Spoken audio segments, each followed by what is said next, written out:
Okay, the panel is complete.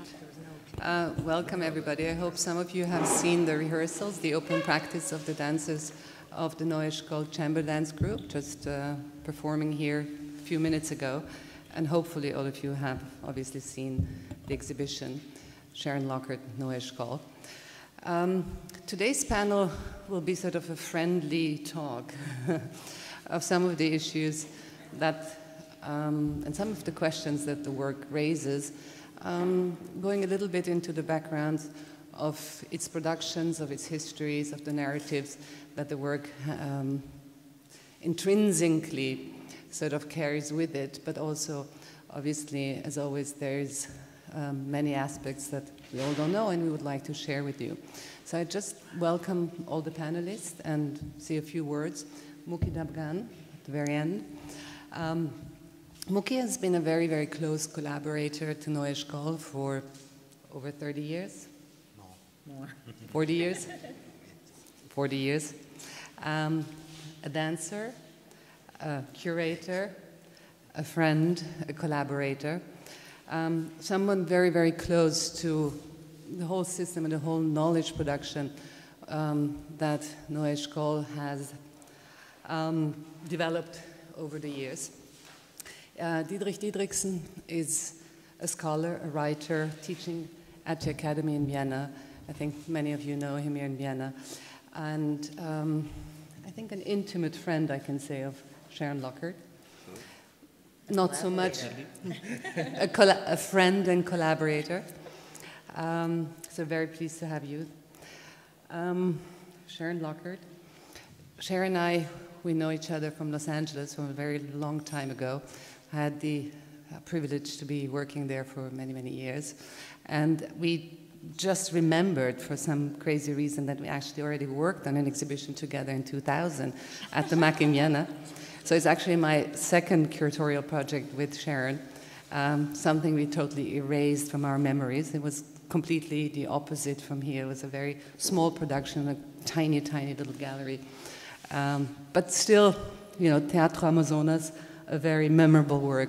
And I was very, very pleased to have the opportunity to actually intensify our collaboration with the current exhibition. I think it's the culmination of a very sort of long path. Thank you, Sharon. Bruce Ferguson. Bruce is currently dean at the American University in Cairo.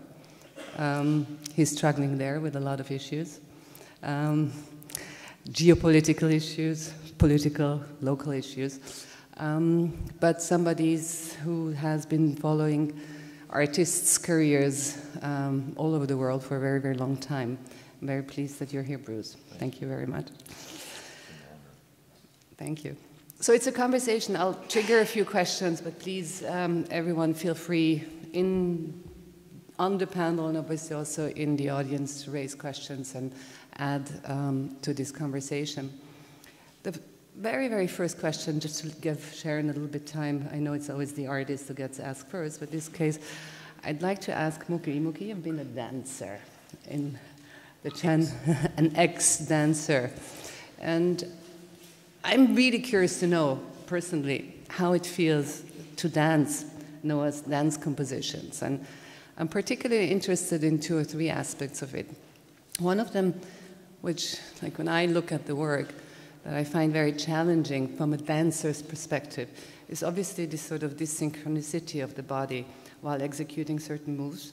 So it's always the feeling that the left-hand side and the right-hand side is always doing something totally different, and me being a little bit dyslexic, hard for me to imagine how you actually internalize these sort of very divergent movements.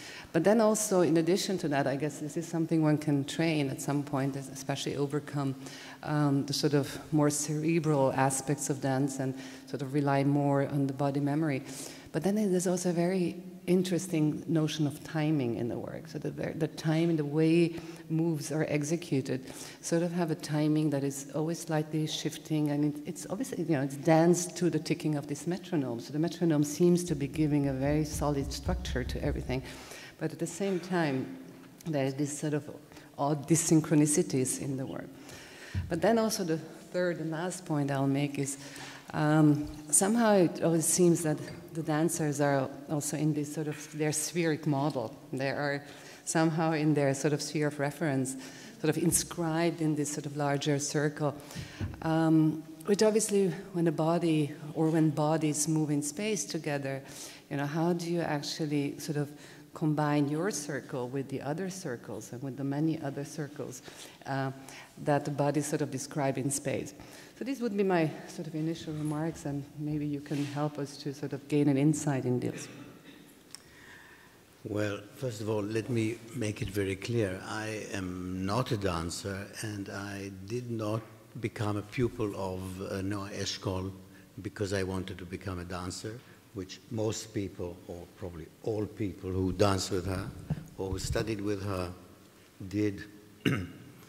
And the very fortunate ones continued and became dancers like the group that you see now. So in a way, I would not be the best person to ask. But on the other hand, maybe because I never wanted to be a dancer, and it was sort of by chance because of my friendship with Noa Eshkol, I was thrown into it. Maybe it gives me a more objective perspective. Of course, we're talking about, when we talk about dancing, Noa Eshkol's dances, or dancing or moving through the teaching of movement notation, Eshkol-Bachmann movement notation, it is a very unique and extraordinary experience. And one can't separate the notation from your experience of being taught movement, one's perception of movement through notation. In this respect, maybe I'm a good example because I was not a dancer first who then joined and had experience with other styles of dance or disciplines. So I came as a completely tabula rasa to this whole world. So for me, it was a very natural thing to learn and experience body movement through the analytical system of Noa Eshkol's notation. When we say notation, it's not the notation the notation is a result of a language, really, of an invention of language, of analysis of the human body, which Noa Eshkol had developed. Now, you ask about how does it feel. First of all, one has to remember that the whole way of teaching of Noa Eshkol's movement, notation, and movement itself is done through the notion of your perception of the body.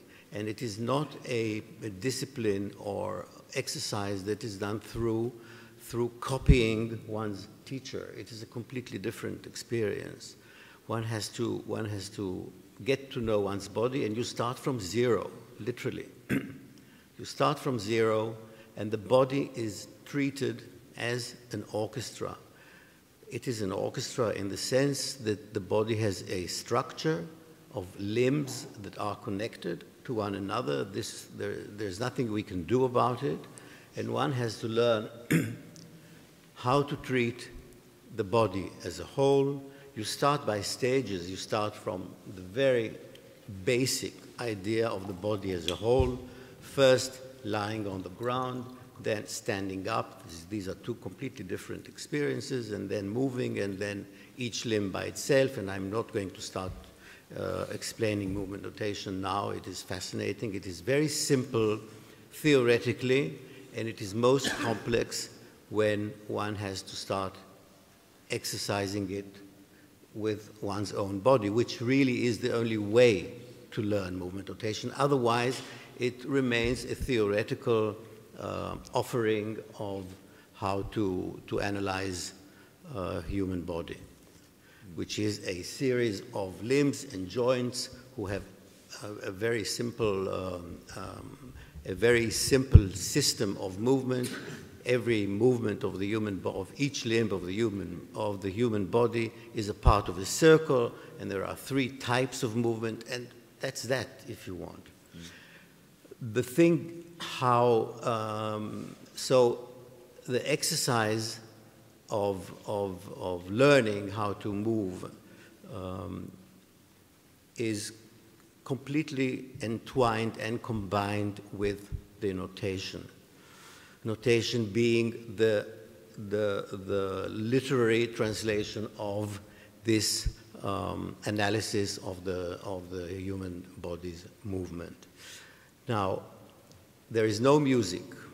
One is moving with verbal instructions by the teacher, or later on, when you know notation, you can take a page of notated text and execute it. And there, of course, time is a very, very crucial element.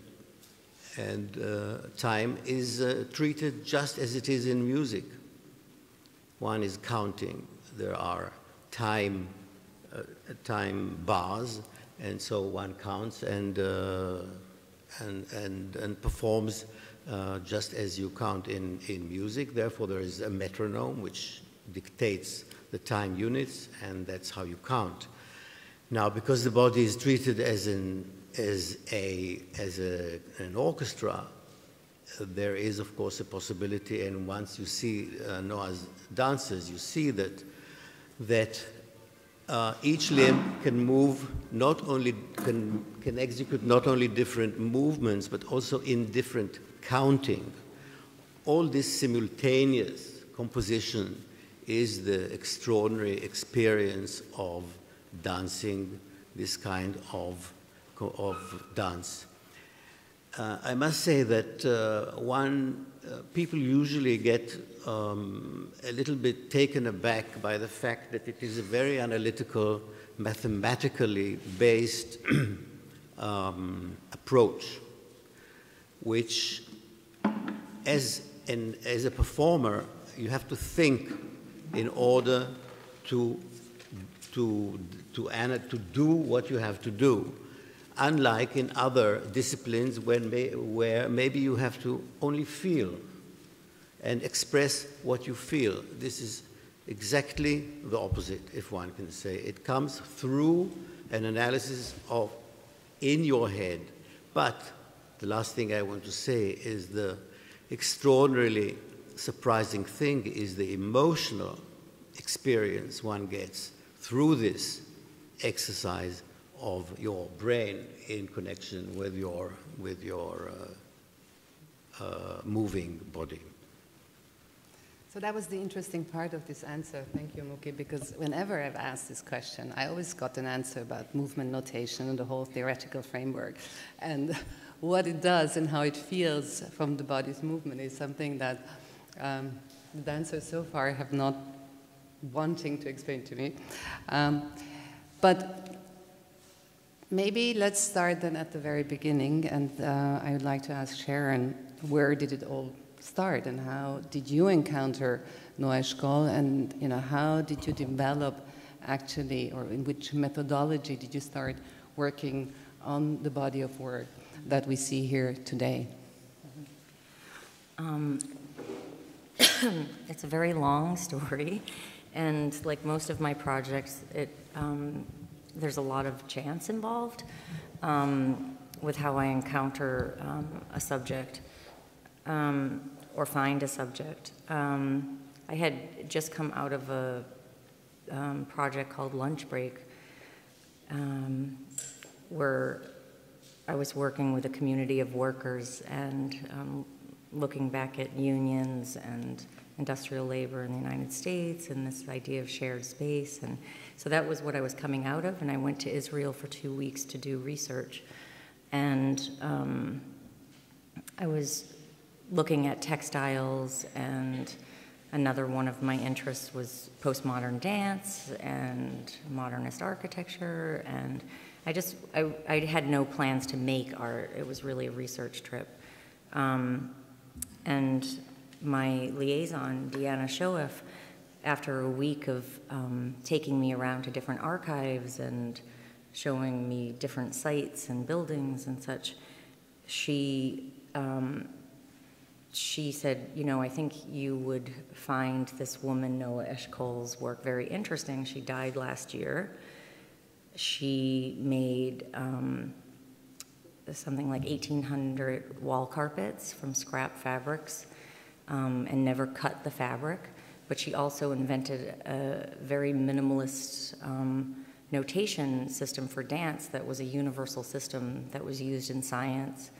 And she then, the clincher, was that she told me that there was a very small group of women still practicing 5 days a week in Noah's home, which they had done for, I don't know, 30 or 40 years. And they had, you know, it wasn't about performance. It was really a practice. It was work. And I immediately said I wanted to go there. And Deanna called the house and asked if we could have an appointment the next day. And I mean, it really wasn't the kind of place where you know, the door wasn't open to visitors, really. I mean, now people are coming to visit the house and really research. And at that time, it was really kind of closed off, I think. And we went the next day and in Holon, just outside of Tel Aviv, to Noah's home, where her students, I think we would call them their students even though it wasn't a class, where she worked with them every day. They would come in the morning, dance upstairs on the second floor, and then have an amazing lunch, a communal lunch. It was like the best lunch break after just coming out of making this lunch break project. And then the rest of the day they would transcribe notation. And then people would come when they could. There was no pay involved. There was an archivist there, Michal, who was here. And their practice was still going on. And so anyway, so Vruti and Racheli, the two primary dancers, we were upstairs and they did a dance for us, which is the second volume in the exhibition, the duet, where they're up very close. And they performed the dance for my husband Alex Slade and I, and it was like 2.5 minutes to the metronome. And I mean, I say this a lot, but I really felt like I held my breath for those 2.5 minutes because I had never seen anything like it in my life. And immediately I knew I had to come back and do something, because this was a history that I didn't know, which I was really shocked that I never heard of this woman who really revolutionized notation, and that the notation was used, and no one in the art or dance world seemed to know about it. So that's where it all began. So.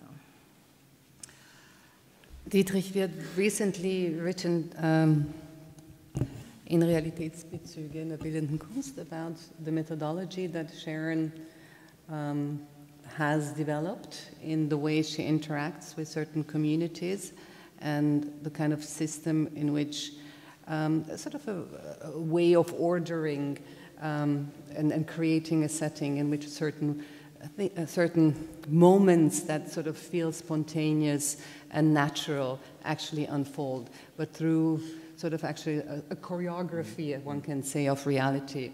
Would you say that this applies to this project as well? And maybe you'd like to talk a little bit about your analysis.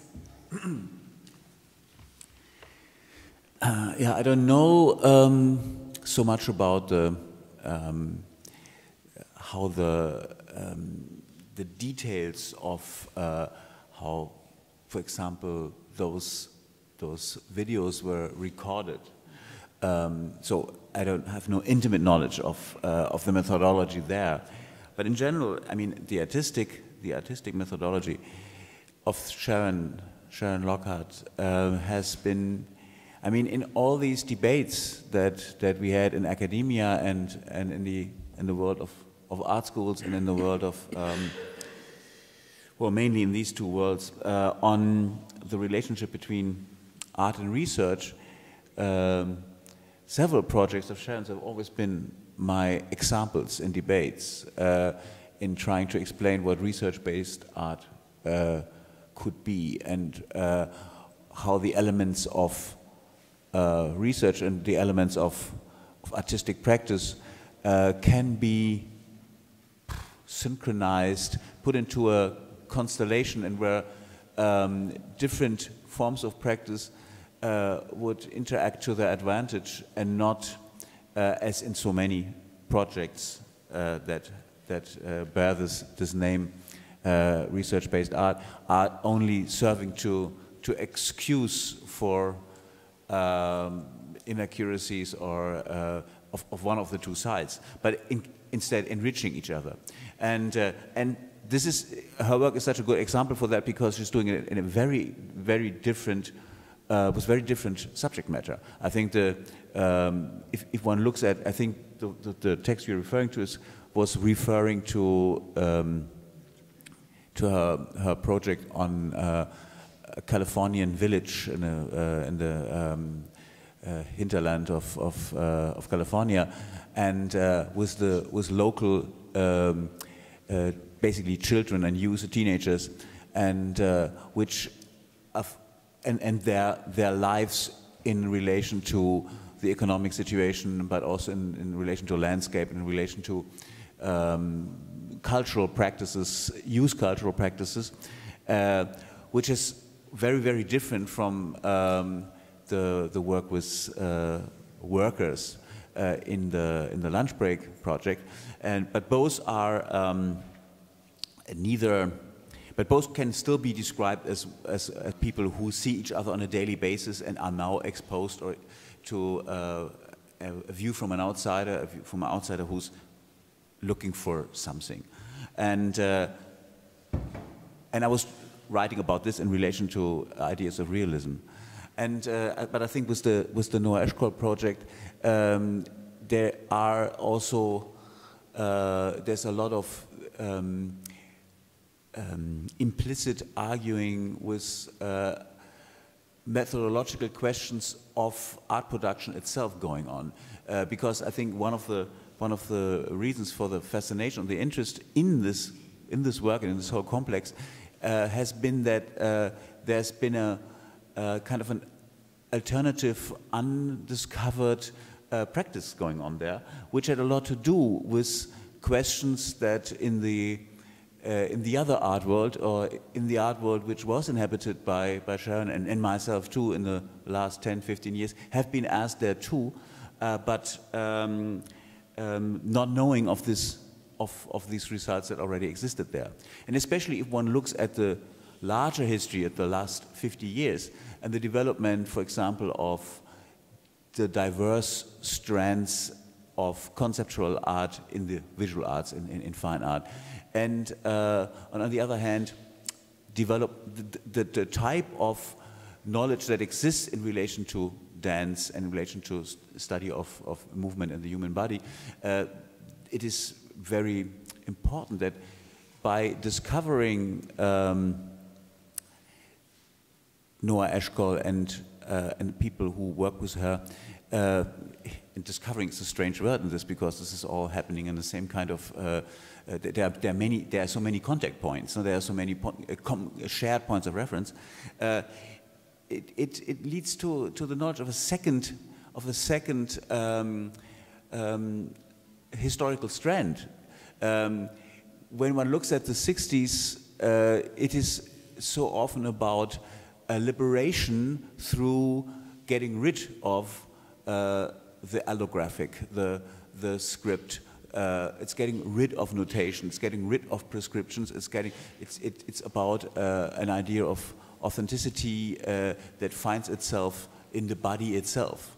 And here you have a notion of of liberation and reflexivity, which goes the other way, through through objectivation, through formalization, and then earns the results of a certain liberation, no? just as you have described it. And that, I think, is an extremely important find. And this is integrated into this kind of research-based project, which does not concentrate alone on this theoretical or historical discovery, but also embeds it and builds it into a relation to the historical, empirical people, so on, histories, institutions who produced this.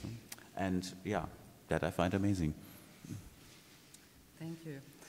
Bruce, you were describing earlier on today Sharon's practice of encounter in the context of this particular present with the terms of past, future tense.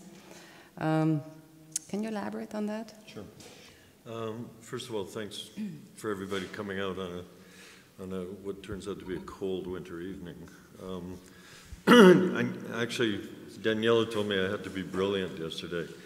And I thought about that all night, and especially because we were at a party, and I thought it looked pretty impossible. So, but I knew that if I wrote something, at least it'd be coherent. So this will be coherent, but not brilliant. So just so you know in advance. So I put a few things into words, but they actually, I think, follow on on two of the three speakers at least. So I think that what Sharon is doing is a kind of contemplation or visual meditation, or an essay, actually, here at the Augarten on the work of Noa Eshkol and her participant collaborators. But it's much more of a strange and mysterious thing than if you were to just describe it, because describing it literally doesn't begin to do it any kind of justice. So I call it an essay in the kind of second sense of that word, which is that it's a testing or a trial or the nature of a thing, that kind of idea of an essay, which is the way I think it's presented as a case study. And I call it strange, obviously, because we can't easily place it in any kind of conformist category, which I think is what everybody agrees upon. And in many ways, I think it's easier to think about Noa Eshkol and her ambitious attempts to scientize or objectify a kind of universal notation of visual human movement, a kind of coveted Esperanto, in a sense, of the body, and what that might mean in terms of other modernist projects, including possibly acting as a prescient metaphor for digital culture, which is argued in the catalog by one of the authors. But I think that it's funny to call her Lockhart when she's just sitting right here, but nevertheless, but Lockhart is even harder to locate in many ways.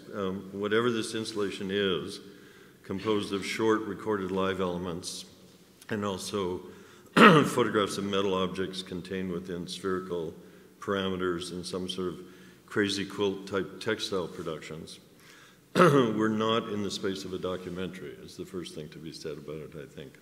This is because it's composed of very live actions and manifestations that are visually available to the present, and yet at the same time it's a recreation of a time past.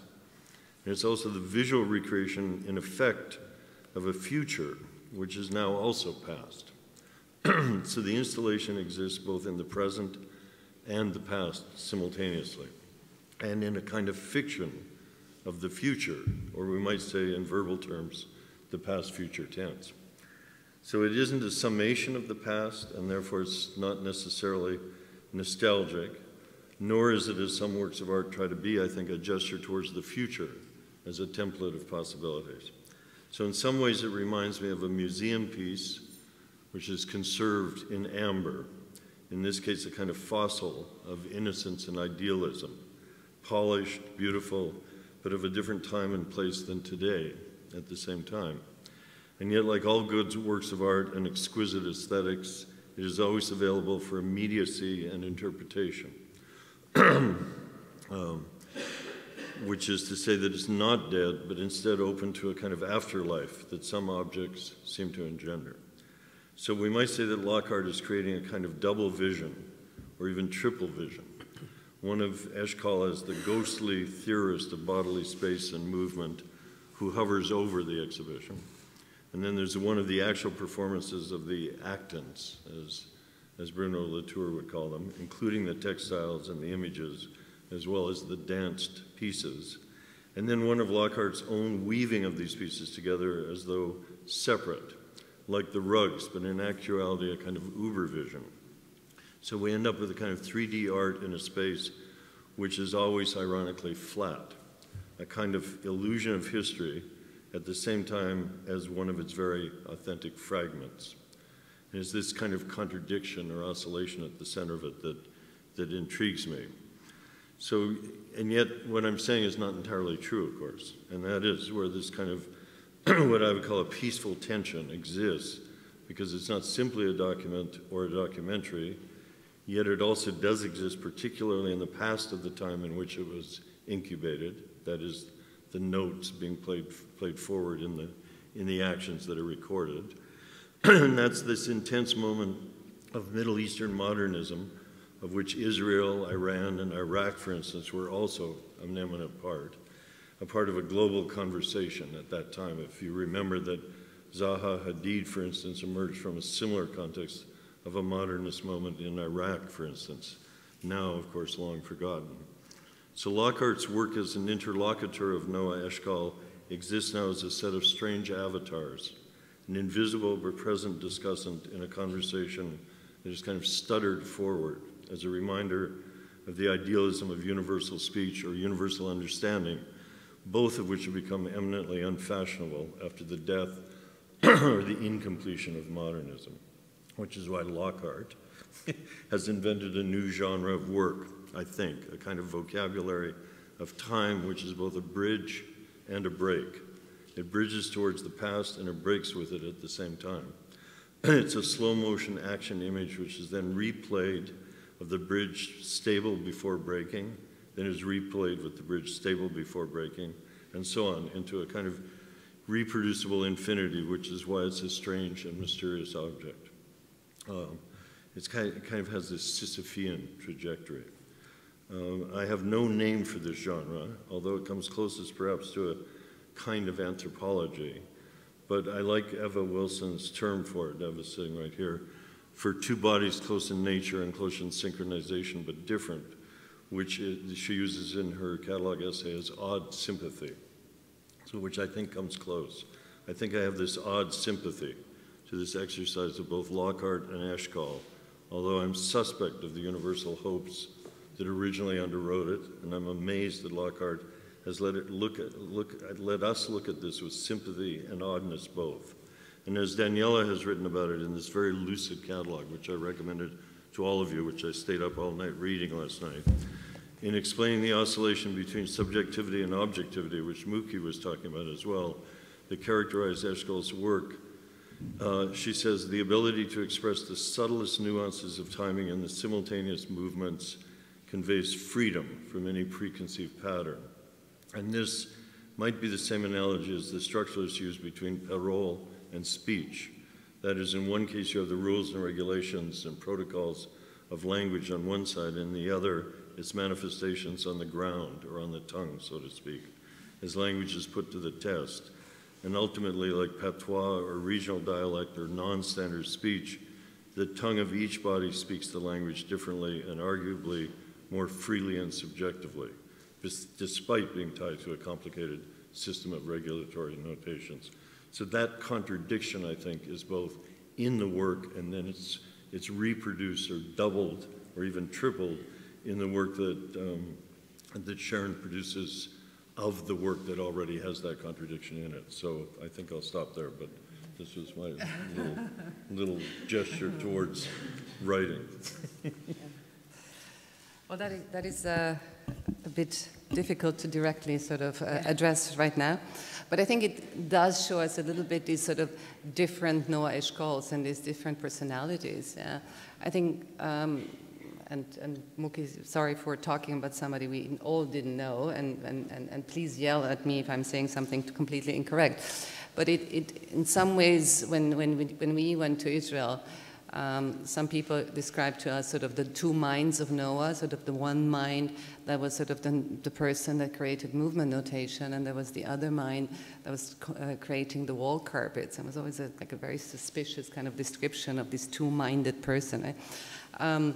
But then maybe there are more than two minds. I mean, there's definitely Noa, sort of the theoretician, somebody who passionately developed a mathematical system that was rigorous and universalist and whatever. But then the same person, when she started working on her dance composition, started doing these things that are called the ornamentics. I mean, not to say that ornamentics and mathematics are related, but these particular, I'm not going to find them right now in the book, but we have one in the, so there are these little tiny drawings, you know, that kind of describe movements in space, and like asking Muki and the dancers said, well, did Noa actually really write her dances in movement notations as she claims? I mean, the big revolution of movement notation is the fact that a dance composition can be written like a musical score, right? That is the thesis, that is really, and the answer was always like, no, she wasn't. I mean, so claiming this universalist system of liberation, allowing the choreographers and giving the choreographers also this intellectual apparatus to in a way free himself or herself from the embodiment or from dance as sort of the manifestation of movement in space is something that in this sort of biographical paradox, and I want to come to that, wasn't something that she cared particularly much about. And so actually the way she still worked with the dancers was on the dance floor, like every other dance composer and choreographer. So, and then, you know, later there's one publication where she describes her work at the desk, right, with these sort of little drawings that are, as I said, extremely sort of ornamental, playful, and so on, but also actually reveal this sort of great ability of abstraction and of thinking of movement in space, with figures and without figures, but actually just the ability to visualize it.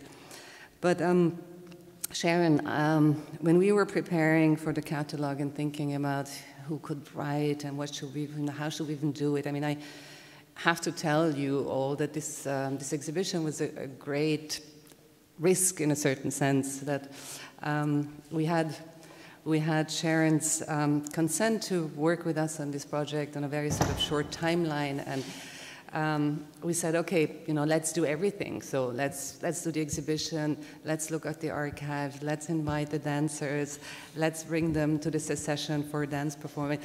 Let's just try to sort of use this window of opportunity that we have, and you know, sometimes these windows open up and you don't have 5 years to prepare, you don't have the possibility, so you have to sort of grab the situation as it comes to you. So that's in a way what we did. We sort of jumped into that, you know, into this empty void. But so we, you know, whilst thinking, things had to already been realized, and Sharon and I, after so much thinking about movement notation, theoretical framework, and so on, we're actually looking at this paradox, right?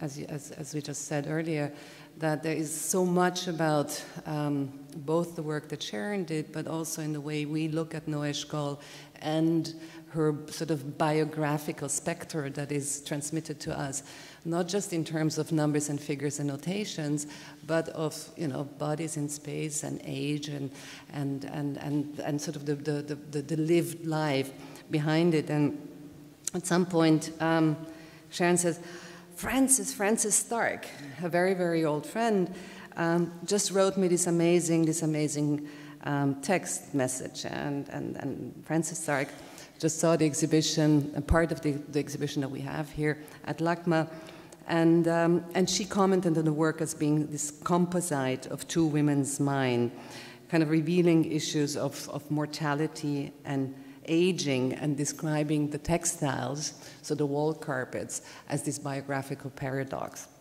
And I'd like you to maybe comment on that, because we've been then talking about this very short 160 character message for a very, very long time. Working with with Ruti and Raquel and Michal and everybody at the house, it's, you know, they're coming to this other point in their life, and I don't know, just the aging body and, you know, women, and it was really heavy. I don't really know how to comment on it. I can only, like, emotionally tell you what was going on when I got that, and you and I were both like, this is like, you know, no one has really talked about that in the work, and I think that is a big part of it. But maybe I'm just going on the aging and mortality and the, but the two minds. I mean, it's no, but I think the way we then talked about it, or maybe I talked to myself about it, was the composite of the two in a way was sort of Noah's claim of this body without quality, and you have to understand that this whole system of notation actually presupposes the body without quality. And the sort of figure that she creates for that is the stick figure. There's a little drawing of that. So the stick figure are the various limbs of the body that, you know, move in this sort of spheric system of reference.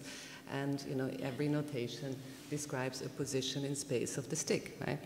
And so you have the body without quality, which is obviously a non-gendered body, a non-aging body, a neutral body, and so on and so forth. Yeah?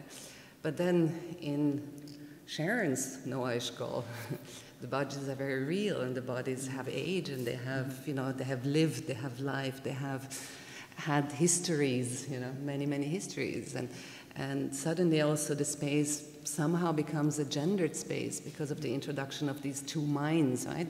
The wall carpets are suddenly reappearing in the frame, actually sort of creates, you know, Noa, as you said earlier, like claimed dance composition that she developed was monomedial. It just had to be the body in a black space, body with a black leotard in a black space, no lighting, no decoration, no music, nothing, right?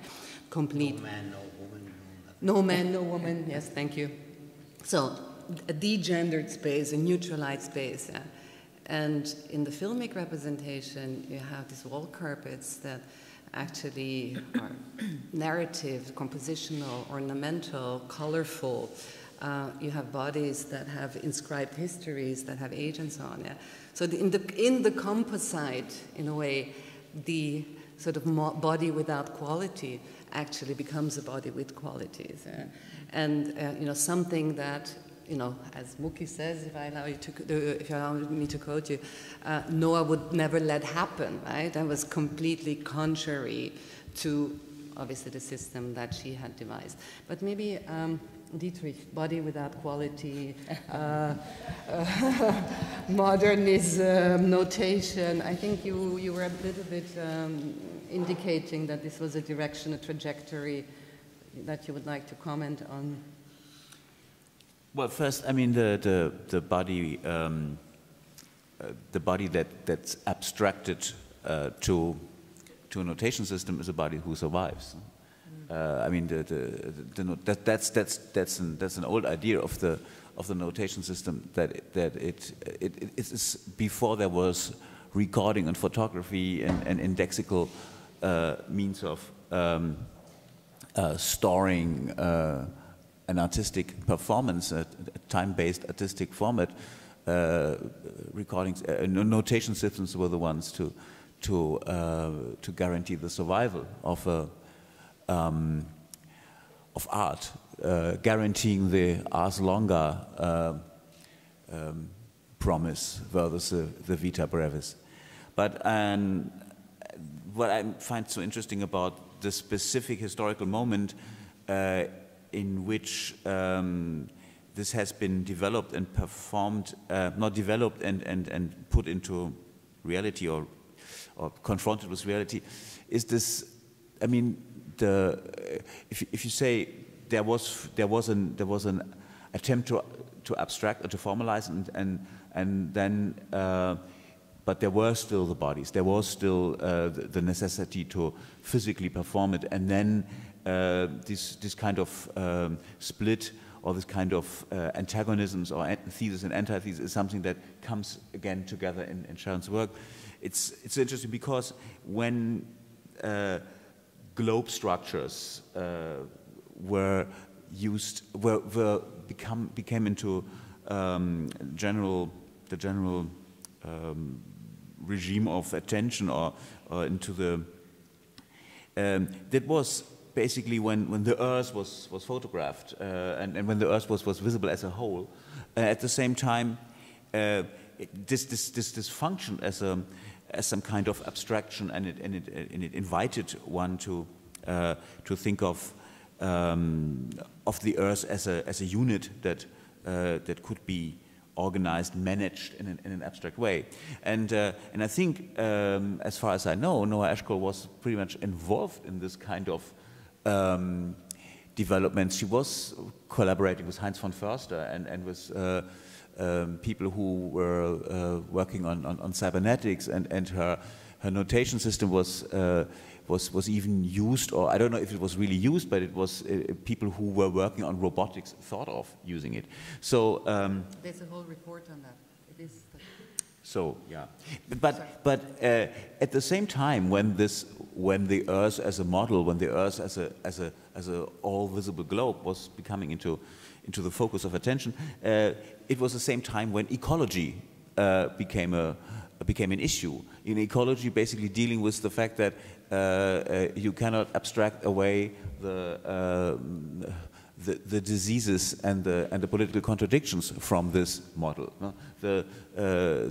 So there is a parallel to the split personality, or the paradox that you were talking about, and the split personality and the paradox of the attempt of notation in general.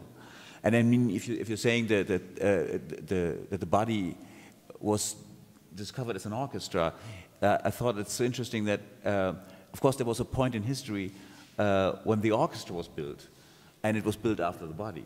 When I don't know, Lully and people like him were kind of thinking of what could be a metaphor for the joining of unequal parts of musical articulation that still should be somehow organized as a whole.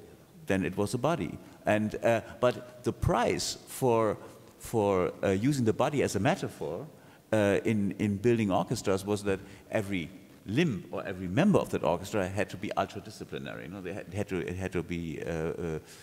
had to be on time. They had to be synchronized.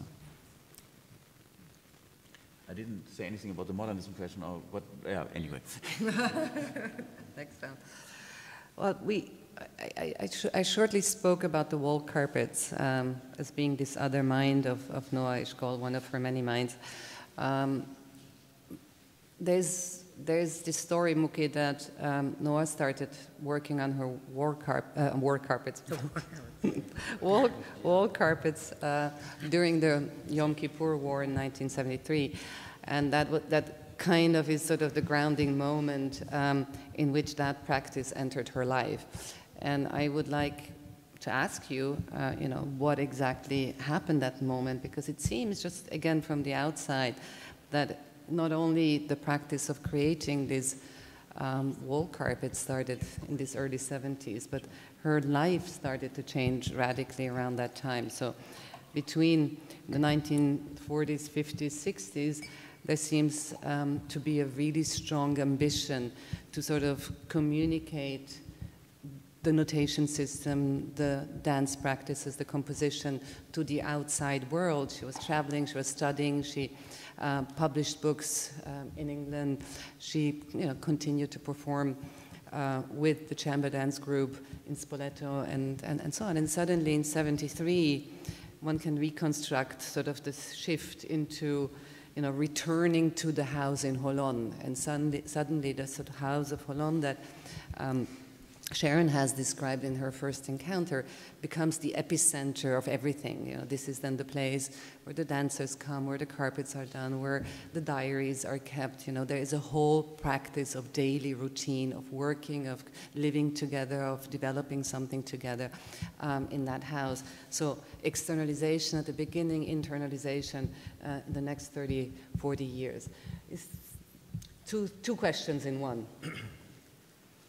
First of all, I know it sounds a little bit, well, romantic is not the right term, but how should we say, literary, that Noa Eshkol had started making what had become very quickly a very, very important occupation and interest in her life, which is the wall carpets. But it is a fact that when the Yom Kippur War broke in 1973, another war in the long history of wars in Israel, her only male dancer had been drafted to that war, which was a terrible shock. Not the fact that he was drafted, of course that too, but this whole war was a big shock in Israel and a big trauma from its start. It was a surprise. It started in Yom Kippur, which makes it even more horrific in a way. And the minute that war started with Shmulik, that's the name of the dancer, who had been drafted, Noa said, well, we won't dance anymore until Shmulik comes and until the war is over. And this was a fact, and the result was that there was no dancing in the house, no practice anymore. Noa was in the house with a few of her colleagues and pupils, and literally she didn't know what to do. And she's out of, not knowing what to do with her hands and with her head, she took to something that she thought is the most obvious thing for a woman to do, to start doing something with her hands. She's never sewed or anything like that. She didn't seem to be the No. She was not the sewing type. She was not the Hausfrau type. She had nothing to do with this part of a woman's daily routine. So she took an old blanket and took some scraps of material that she found in the house and put them together like many people or many women probably do. You can call it a patchwork or if it's more elaborate, it's quilts, whatever. There are also men that do it. There are also men. I know very well. Mine does it. Good. I'm joking. But anyhow, this is really how it started. Taking things, some material that was in the house, and putting them together. But being the person that she was, of course, nothing was random. I mean, she didn't take a few scraps of paper and threw them in the air, and where they fell, which is also a way of composition. And she realized that it gives her satisfaction, this playing around and trying to compose with forms and colors.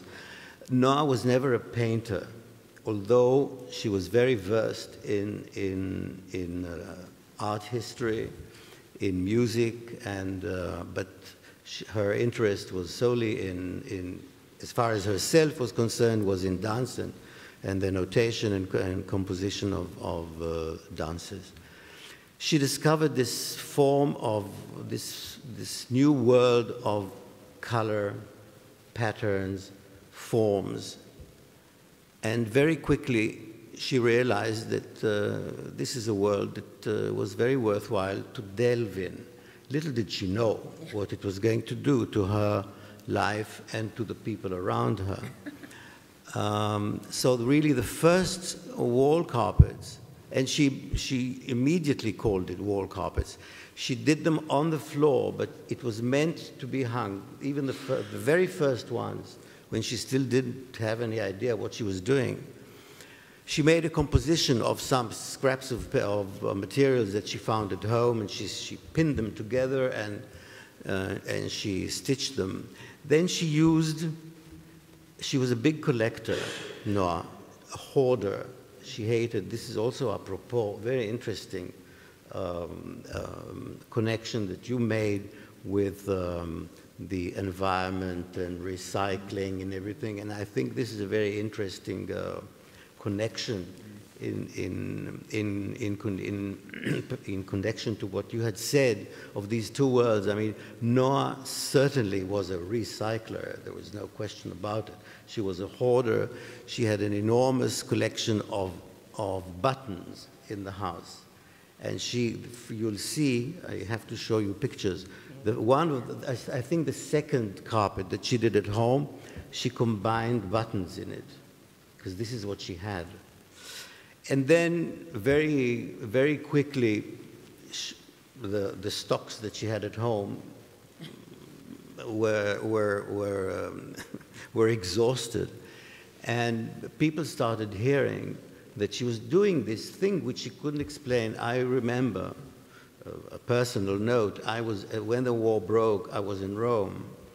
And of course, when I heard the war started, it was a terrible shock, and I was looking of the quickest way to get back to Israel, which took me a couple of days. Finally, I managed to get back to Israel, and the first person I called was Noa, and she said, look, it's terrible, Shmulik went to war, and already one of the people we knew was killed, and something very strange happened to me. This is what she told me on the phone. I started doing something, and I don't know what it is. You have to come and see.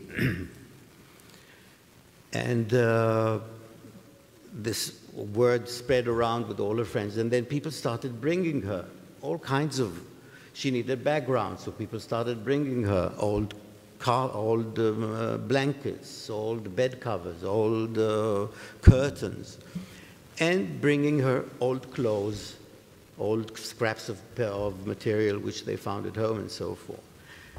Noa, being the person that she was, she took this very seriously, and she said, okay, I'm doing something, I don't know what I'm doing, but as I'm doing it, I must have some rules, otherwise what am I going to do?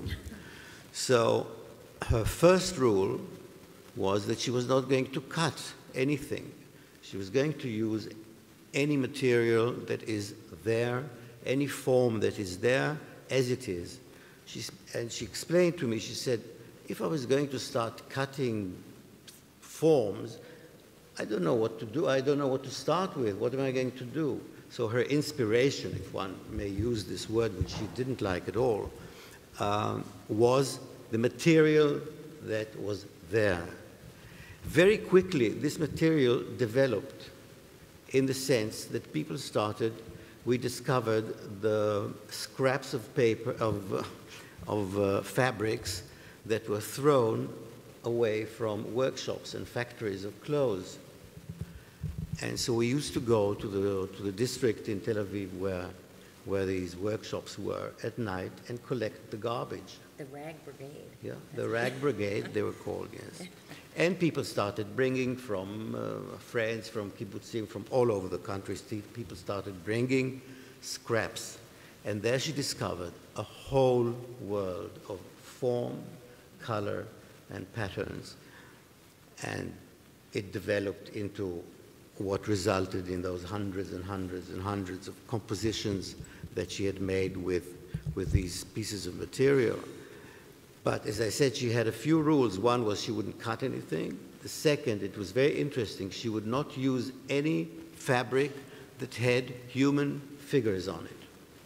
The third was she wouldn't use any fabric that had animals on it. Don't ask why, because it was a rule that she made.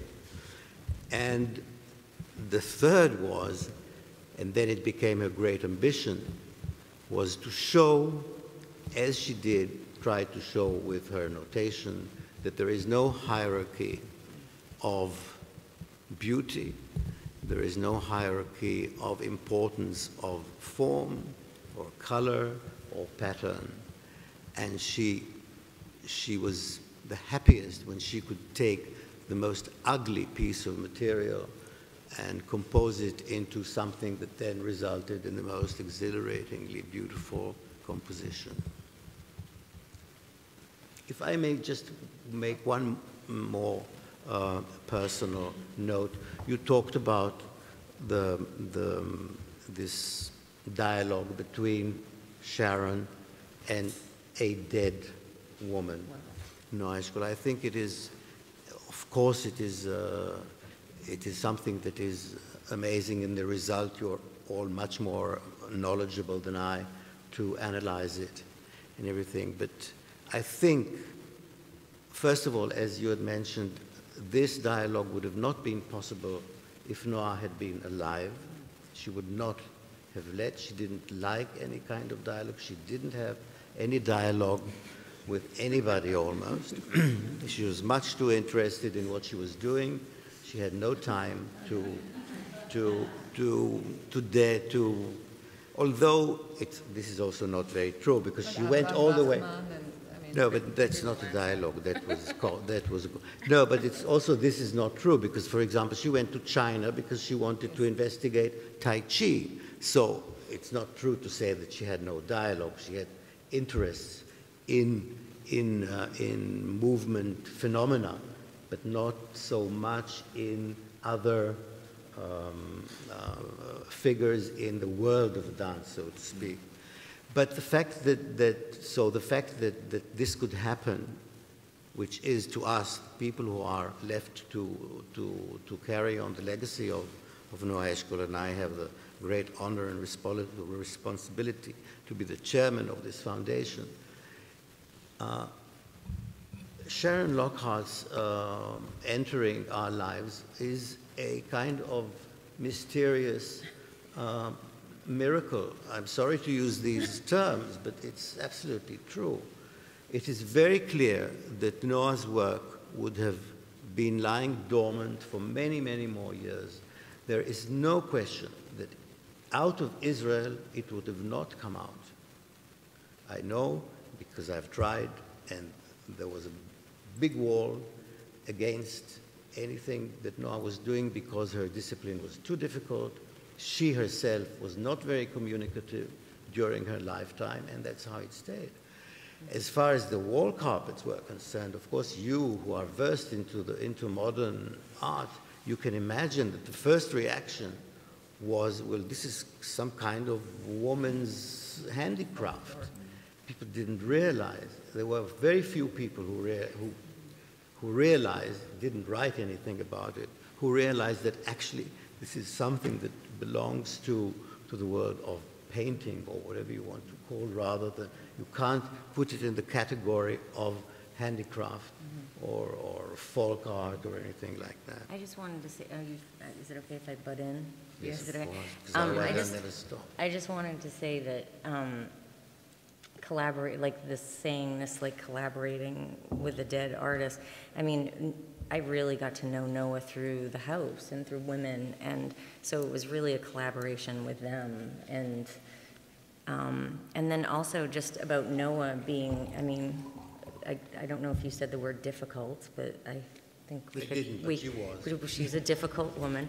But also, you know, when she was a young woman, she was extremely, you know, in the 50s, she was a feminist, and this was one of the first questions I asked the house when I went back the next year, and I was like, well, you know, did she consider herself a feminist, and is Ruti here? Or, no. It was so interesting. Like, feminism was never a discussion, and also I think Noa, the way people looked at her and her practice, it was, I don't know the word to describe it, but she was kind of, you know, like the outsider, or too opinionated, too outspoken, too verbal, too strong, too clever, always questioning everyone, always having an opinion.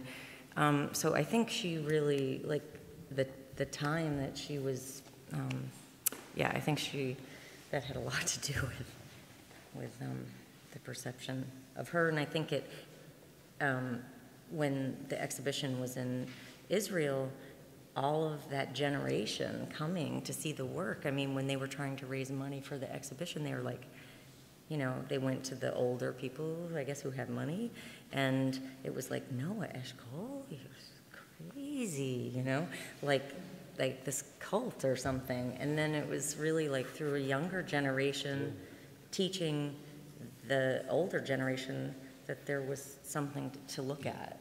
So. By the way, I had an application yesterday by a young artist, a very good artist, to join the chamber dance group.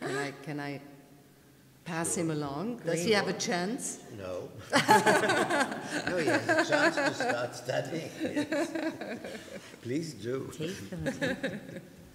We hope very much through this foundation that we have created, answering Noa's will, that the foundation will be founded after her death, to carry on her work and go on with teaching and researching, and I hope that we'll be able to. We are very young, and thanks to Sharon, as I tried to say before, we have this incredible chance to break out to the world.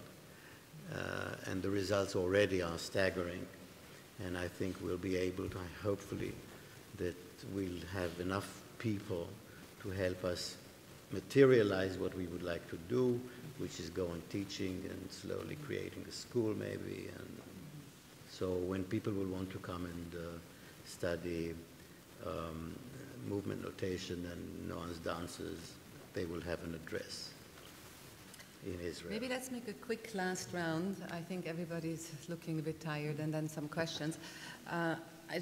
Sharon, to you a question, which is more about the installation, about the 5 channels, about moving through the space, the volumes, your collaboration with Frank and Ravi. I know it's a huge one, and I'm sorry to put it at the end. I didn't mean to, but it happens. But I think they're very specific moments that you've created in the installation, and they're particularly beautiful, I have to say, here at the Augarten. I think so, too.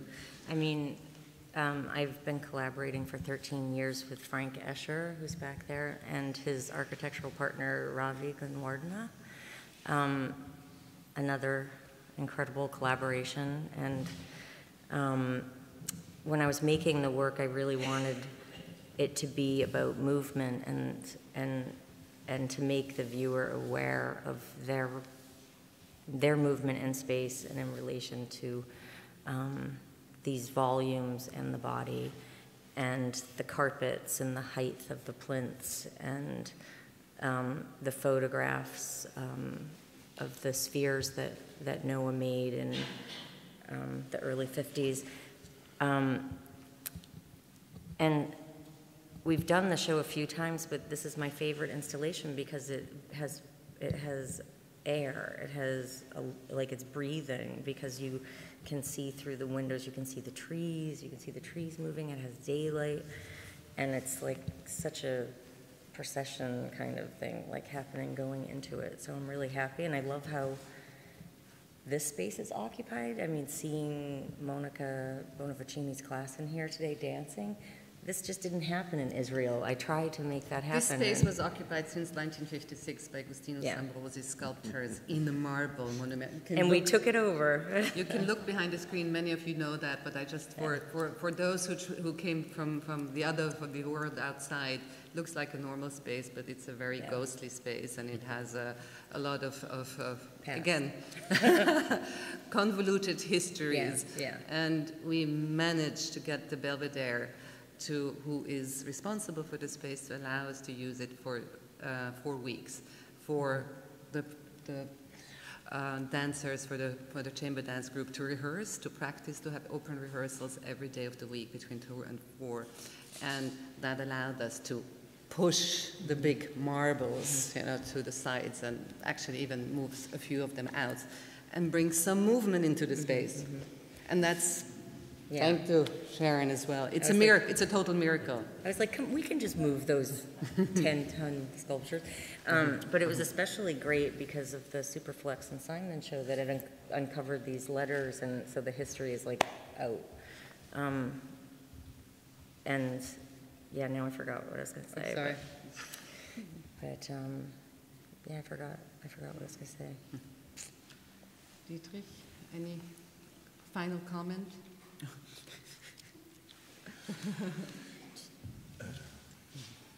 Final comment. How about a Beatles song? The Ballad of John Yoko. No, which one? Old Brown Shoes. It's been a hard day's night.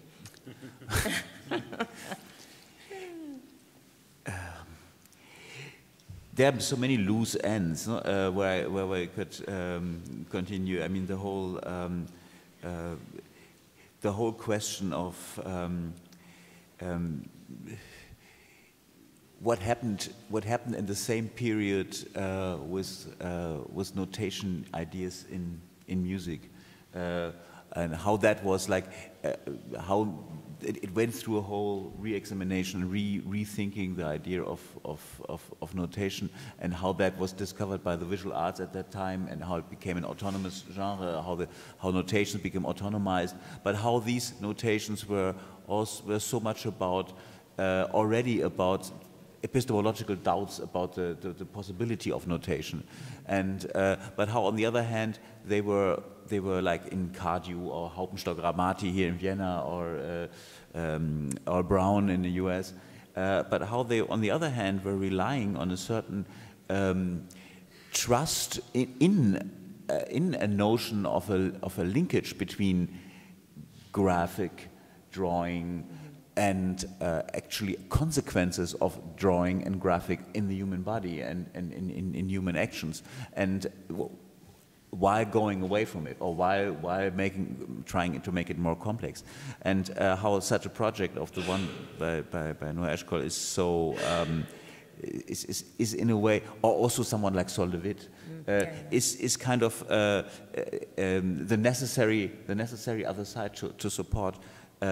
Or the dialectical other side to support such a development. That would be one loose end where I think there's a lot to say about it. The other thing is of course the whole modernologist aspect of your project, no? The aspect of re-examine histories of modernity, of other modernities, of new looks at a well-known modernity, and so on, and how this has been kind of an important field in artistic dialogue, especially here in Vienna also. And yeah, so there are many loose ends and a lot of Beatles songs, which is a private joke that nobody understands now, but... no, we're collaborating on remaking. No. No, but I have to add to that two very close friends, if I may say, of Noa Eshkol were one, Herbert Brünn, who was a composer and musician, a Syrian musician, who then left Israel in the 1950s and went to University of Illinois. And he was a very, very influential figure to actually help Noa to think about notation, score, and also the relationship of the score as a language and the ability to express anything within a language and not outside of language. And the other very important person is John Harris, who was actually a visual artist and who did exactly what you were mentioning, the transformation of Eshkol-Wachmann system into visual arts and into very early sort of filmic experiments, graphic experiments, and so on. So there is a larger entourage, of course. Yeah? I mean, this was not particularly something that Noa herself did explore, but that's, she cared for it. The house is full of drawings. I think she really sort of liked that. So she had a, obviously there are a few people that were sort of orbiting around her. Feldenkrais seemed to be one. I think there was a continuous sort of collaboration with Moshe Feldenkrais. Tai Chi being another one. So it's obviously, we're just kind of entering a little. I found very strange.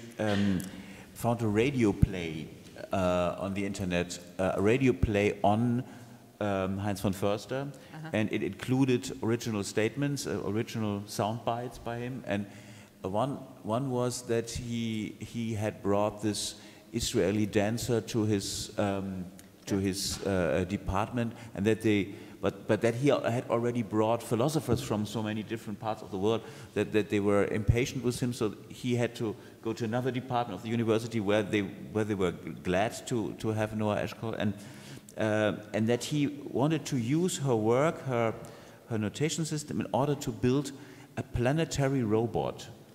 And I didn't know what a planetary robot was, and I was looking for what that could be, what that could mean, and I could only find one entry in the entire Google verse, which was a book from 1700, a reprint, a kind of one of those Google facsimiles of a 1793 scientific journal about building planetary robots in Prague. So maybe this is another loose end. Just also, like, I mean, we didn't talk about the kind of political side of the project, and like, there was always something that Noa was reacting to. A lot of the carpets have, the titles are very important. Some of them are very whimsical, but also other times they're very pointed.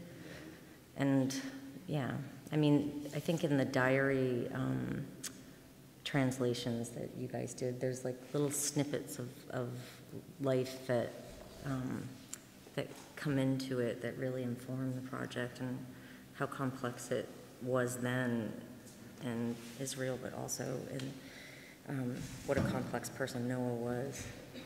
Yeah, that's a really interesting comment, and I maybe use that as a closing comment. I know Bruce also wanted to sort of think about that with us. It seems that Noa Eshkol, and we haven't mentioned it, her father became the third prime minister of Israel, so she obviously had a sort of very political, I would say, background, family history. She was a very political person. And exactly, that would have been my sort of deliberation.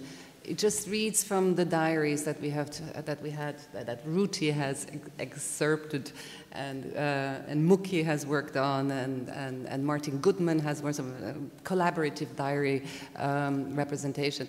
But it reads from the little snippets where she basically says things like, "I'm not taking any money from this government," right? Or Operation Bibi Netanyahu has failed. You know, she was like obviously a huge enemy of Netanyahu.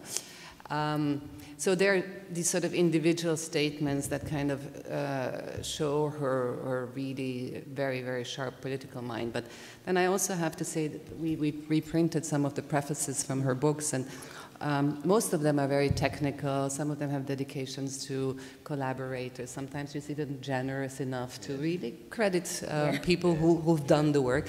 But I have to say there is this one special one, which is the preface to the Debka dances, which is an Arab dance form, and something that touches me very much, where she actually speaks, or it really dedicates the book to not just Arab dance as this sort of beautiful folklore that she describes as being, native to the land in a way, and seemingly authentic. I'm not sure I'm using her words, whereas sort of the constructed folk dance of Israel seemed to bother her a great deal.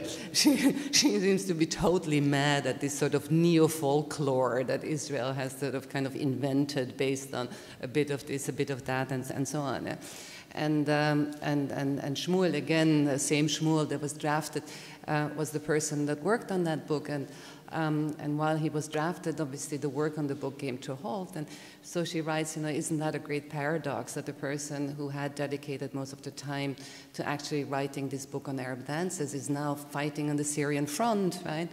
And what does it do to our country, basically? And can I not dedicate? I wish to dedicate this book to the coexistence of nations in this sort of historic ground and historic soil. So it's a very, very touching and a very unique view of Israel. And I have to say today, in light of not just the current situation in Gaza and the geopolitical situation in which Israel has managed to sort of isolate itself, and with great consequences to the people, to the nation, to the whole region, her sort of very, very strong belief in this coexistence and in the beauty and ability of multiple narratives, created out of this idea of a country is something I have to say I was very happy to learn that. Mm-hmm. Yeah, what was the award that she turned down? Well, she refused to receive any awards. Yeah, but she was she was always a candidate, or I don't know what you call it, to be awarded the Israel Prize, which is like the most important prize in all fields of life, science or whatever. She always turned it down. She turned down she didn't allow people to put her name as a, what you call it, a candidate, or I don't know what you say to people who are supposed to get a prize. She refused, and there was at one point one of her closest friends was nominated as going to get the Israel Prize for cinema, and she fought with him so much, and she convinced him to refuse to take it, and he did. He refused. It was an enormous scandal. Uri, But she even put down in the diaries that Avraham Bachman had voted for Bibi Netanyahu. Yeah. Oh yes, that was. Can you imagine? yeah. Violence as a kind of a trauma that produces a whole series of artists who then change their forms throughout the 20th century and who become disillusioned with modernism is a common kind of theme that I think that she participates in. The other thing is, for me, it's very interesting. It's just what Sharon has done in terms of creating a different kind of way of thinking about historical narrative and what that might mean, because dance and music are so hard, as Edward Said tried very hard to figure out, to pull histories from in a way, because they tend to be abstracted even when they're not deliberately abstracted. And so how to pull these histories, and I think that the way that you've constructed this historical narrative as a public space is something that's, has its own kind of theories and practices that interest me a great deal. So that's it. And I don't have any of that kind of anecdotal stuff about Noah. So. That's good.